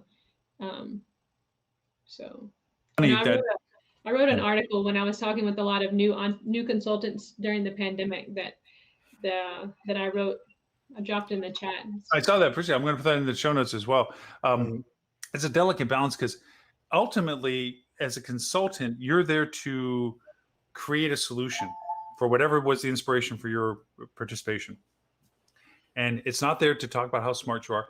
It is mind-numbing how so many agencies and businesses go into a presentation and most of it's about them before it ever gets to the client. It's like, I literally start my presentations like, What's I'll your be problem? happy to tell you about me if you're interested enough after I tell you what I think you're having me here talk about, which is you. You know, if you're still, if I haven't convinced you that I have ideas for you that are helpful for what your motivation is for me being here, then you don't need to worry about what I do or how I got there or why I came up with a stupid name or whatever else is the fodder for most of these agency presentations. You know, but if I have convinced you enough, then you want to ask those questions at the end of it. I'm here all day. Try the veal, you know. It is because 80% listen, 20% talk. yeah, it Yeah. is really and being attentive to not just hearing them talk, but listening to what they're actually saying. I'm Yeah. sorry, go ahead. Go ahead. No. Go ahead. Oh, just to what you were saying, it does drive me. I've lost track of the number of corporate RFP pitches that I've seen, and I've looked at the decks, and the first 5 slides of the deck are all about the history of the company. Yeah. Don't care. Yeah. Oh, we came up with our silly little name when I was drunk one night, and I thought about nobody owns this domain, and next thing you know, we called ourselves that, and you're sitting there going, like, really? How is that important right now? Yeah. I still don't have a sales deck. 3 years later, I still don't have a sales deck. I don't have. My decks are literally based on what is your question. Great. Then that's what I'm going to put in content of it, and then you know, even I used to do this for HSMI a lot, just where I wouldn't talk about. He's like, look, if you need credentials of why I'm on stage and you're not, I'll be happy to say I've sat in all your chairs. Let's just start from there, and we can ask questions later. But I've been in all your chairs, so let's just go from there, and we'll go to the stuff that you're interested in of what the content or the topic is. But the other people, where most people start their presentations with, I was born this age and I did this. It's like, okay, No. yeah, That's really, not what you're there to talk about in the first place. I'm here to talk about SEO. You want to talk about SEO? Let's talk about SEO. right? I'm here to talk about MetaSearch. You want to talk about MetaSearch? Let's talk about MetaSearch. You want to talk about my autobiography? You know, that's a conversation. That's going to take a beer. Just saying, it's going to take a beer. Yeah, exactly. I was born a small child. Yeah, it is funny how and people's perception of what we do as consulting and services is very biased upon what chair they sat in when they had people like us come in. You know, were they on the defensive? Because a lot of times they were very contra to anything that was being presented, even if it was the same idea that they were saying, because they were frustrated that they weren't being listened to. That was one thing. Yeah. And then the other was, did these consultancies or services come in and it was all about them, all about how cool we are, how great they are? Because then you're subversive as to proving them wrong, going, hey, bosses on top of me that you made me work with these dork heads out of these companies. Look at this. They're not as good as they said they were. They did this and they didn't. You're dealing contra to the whole process. But if you can get them on your side, or at least for them to realize that that you're an asset to help them, truly, like, then you really have a great. That's when you get things done. That's when stuff happens that works out well, because the companies listen to you and their internal resources. For all the And- salespeople out there, that's referred to as having a champion. You have your Yeah. champion, right? Yes, an advocate of your cause, which Exactly. you know, go to a whole marketing thing, which is another lost aspect of all this from a marketing perspective, is that I don't think any businesses right now are creating advocacies at all. It's because they're fighting to maintain just service profiles that aren't negative in some ways. Is anybody you're seeing? I mean, I'm seeing great commercials, don't get me wrong, and advertising campaigns from a variety of other industries. Who's got to play the lead character in Deadpool? Ryan Reynolds. Was it Brad Deadpool? He was Deadpool, so yeah. Okay, that's him. Okay, I don't know which he's other doing lead the character- advertising for that gin and so forth. Yes. Brilliant ads, absolutely funny as heck, interesting, engaging ads, and you know, there's some great, amazing creativity out there. But I see a lot of our industry coming back, and it just pains me when I see this. I see Instagram posts that have static pictures of empty lobbies and porta-cochets going, it's time to travel again. Come visit us again. And we have great rates. And I'm sitting there going, That's on Instagram.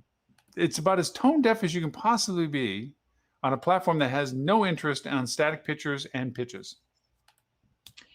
I've been doing a lot of research on DE&I, and I did some work on, I don't know if you've read, who's Lauren Toohill, the CMO of Google. They've been doing a lot of like reflection about inclusive marketing. So okay, I'll drop a link in the chat. Might be worth looking at. But to that same thing, Marriott just did a new commercial. Dropped a lot of strong words in their, experiences in there. If I took a shot every time they said experience, I'd probably be drunk. But I dropped that. I just appreciate that it was a very inclusive marketing campaign. That's a topic for another day, Lauren. Maybe we can do a whole show about. No, I'm happy for that. Measuring Yeah. results around that, because now that I've done a lot of research for HSMAI, God, we have a lot of work to do. Oh, we have. I say one of the advertisements that I've been seeing, and I'm in Nebraska for those that don't know, but our Omaha Eppley Airfield has been doing commercials and advertisements have returned to Omaha Eppley Airfield, and I don't quite. It's a nice commercial, but I don't quite get it because either I need to fly or I don't. I'm not just gonna go to the airfield to hang out one day. I mean, so and there's really no other airfields around, by the way. So where else am I gonna go? Yeah, okay. Just so that we can entice the topic in the future, inclusive advertising and inclusive marketing and inclusive operations is a critical issue that we are not dealing with. I mean, in so many freaking ways, it's mind-numbing actually as to how ignorant our industry is to this opportunity and what their responsibility is. And it's not even a opportunity to be based on just revenue potential. It's just sheer ignorance to cultural and diversification and awareness of everybody that needs our services. And it is amazing the limitations we have. And even now, especially going back into mainstream demand that we are having for so many different markets, all those legalities of compliance and so forth, just in that spectrum, are just inflating all over again, where they're being pursued again. Okay, you're back into business and you haven't done anything about your ADA compliances. You haven't done anything about your special need travelers compliances. You haven't done anything about those things. And pandering to segmentations that are ethnically non-diverse. I'm trying to be as politically correct as I can about this, is sad. I mean, honestly, it's sad. This is the chance to really augment your diversification of what it is that you are offering, and you're instead going to the least common denominator in most of what's being done. I completely agree with you in that sense to it. It's like they're dusting off the old stuff and putting it back into play. They're not really taking advantage of the change in spectrum of what our society is right now. And all the things that it could represent. So yeah, totally with you on that sense. I did want to have another question before we kind of wrap on things, I guess. And that is, are you getting any security questions? Are people asking you about services and or security protocols? I mean, brand is brand. Brand has a security. They defer to its functionalities in general, but and they've already made a lot of poor decisions around security already, right? Yeah. So yeah.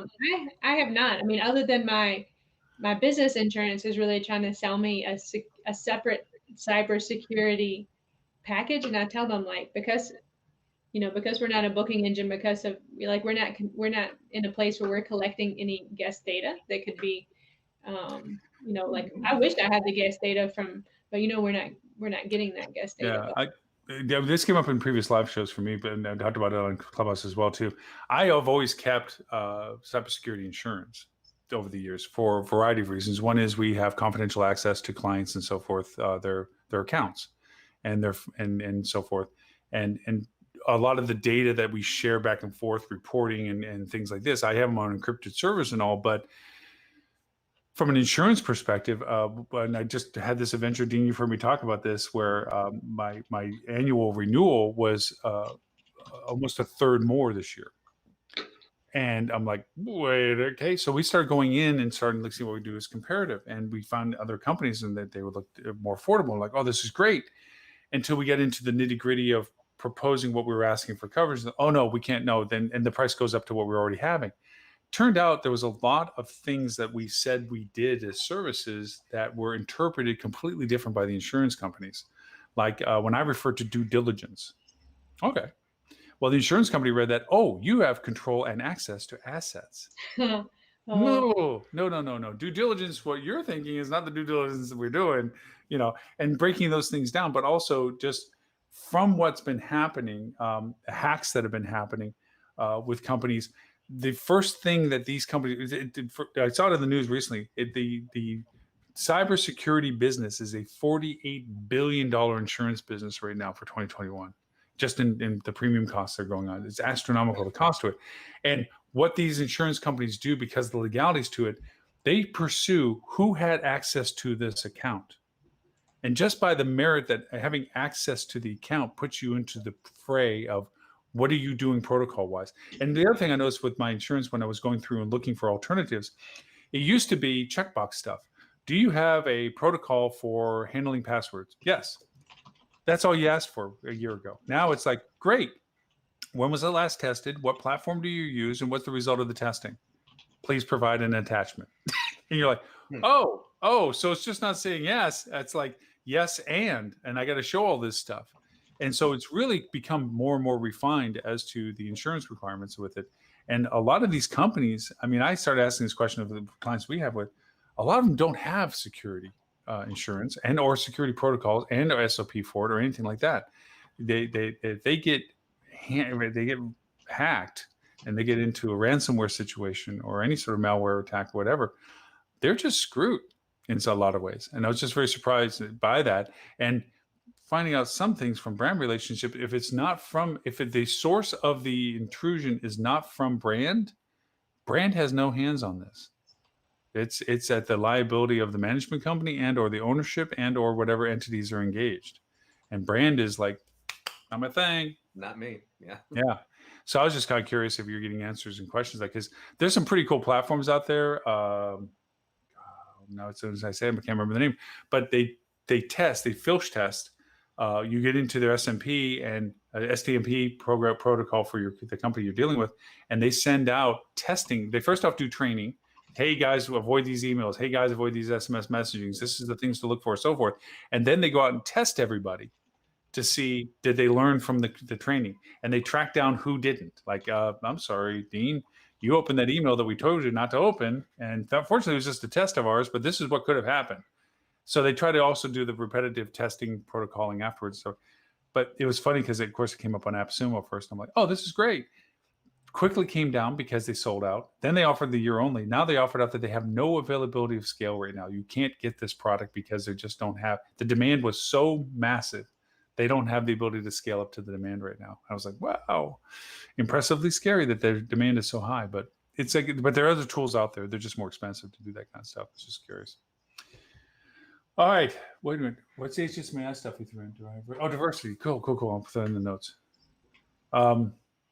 Steph, it's been awesome having you on the show. Thank you. I was wondering. I'm sorry I've been so MIA. I mean, it's No, I mean, I figured you were just busy as heck, which is a great thing in that sense, And I need, actually, since I got you, I need to ask you. So I wasn't joking about the possibility of Marriott having watched us or whatever today, but we're trying to fulfill the content aspects of the TV channel. I don't know whether I shared with you or maybe I did.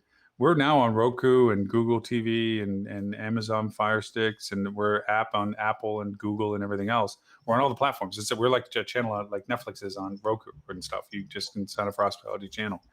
The show goes live for free on the open side of it, but we're putting the content and stuff for the people that pay to subscribe.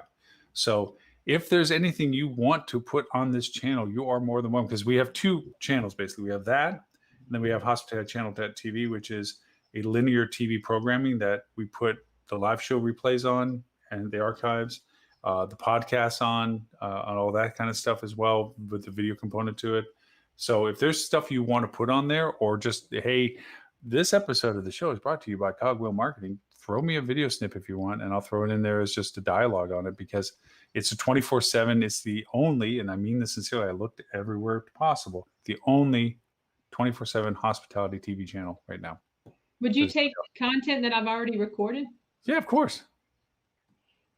We So just this- started doing these collaboration calls for like getting other people that do digital marketing for brands and just kind of discussing. And I'm more just the facilitator of, bring your problems to the table, see if, see if somebody can solve them. And I started recording those, and it's, I've been outside the management company realm for a while, and I forget I sometimes get a little bit far removed from some of the issues that they have. So it's been, but it was recorded. I think it turned out pretty good. It's not solicitational at all. It's quite educational, but No, and to be with you, it's like solicitation is fine. Honestly, like I said, we make you mock sponsor of anything you want to be, because right now, Sunday through Monday, I plan there's like a TV channel, what plays at what time for stuff 24/7. how do Now, you have fortunately, we have time? 7 years of the freaking live show and Does your wife 14 ever years of see the you? podcast. So, we can actually bore somebody for a month and a half not repeating content. And I mean that sincerely. We have that much content, but the other podcasts and so forth. So I've been now beginning to create little video things that are kind of fun. Like you're watching the Hospitality Channel, and it's nice little logo transitions and stuff just for brand identification. I have top one of of the hour those stuff. that I never used. I have one of those little video intros that I've never used. Yeah, so put it in, and if you have anything, and if you want me to, I can make stuff where it's like, brought to you by Cogwheel Marketing. And if there's a pitch video that you have about what you do, if you have something like that, I'll put it in, because the hospitalitychannel.tv is always constantly running. It's got two, right, that are running. One is the linear programming, which is Sunday through Monday, okay? And I constantly update, like this show will get put into the sequence.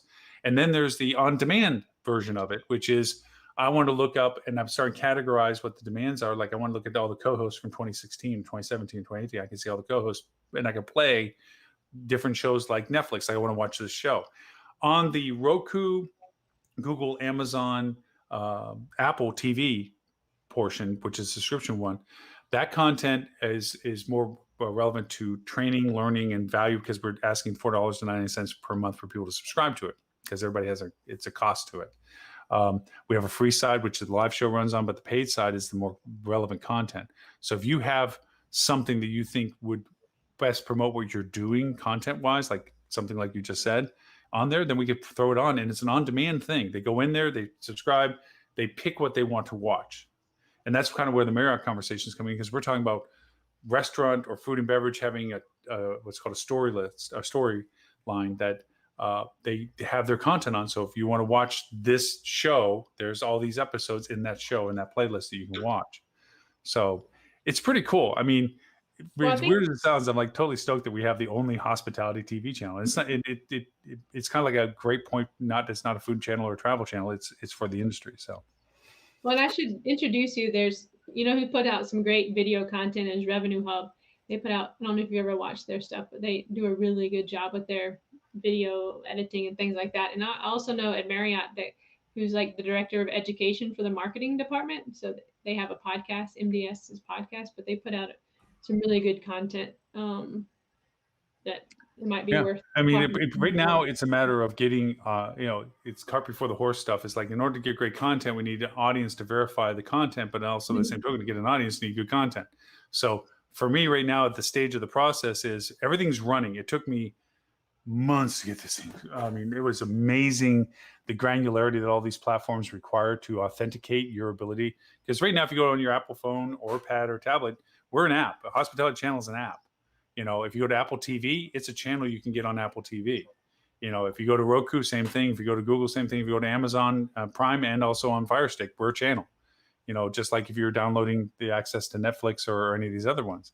The neat part of it is it's at the nascent level. It's like we just now are here.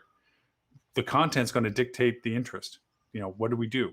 And all these aspects are going to be, if we get more content that people are interested in watching, they're more likely to say, yeah, it's worth me paying $5 a month to see, or buy for a quarter and get 15% off, or half a year, get 20% off, or whatever, and get an audience. And now we have an audience that's watching our TV channel. Now the other people we can go to for content go say, hey, look, we have this audience that likes this stuff. We want your stuff on there for them to see. So does that mean that other community platform you were building went? Nope, it's still there. The club is still there.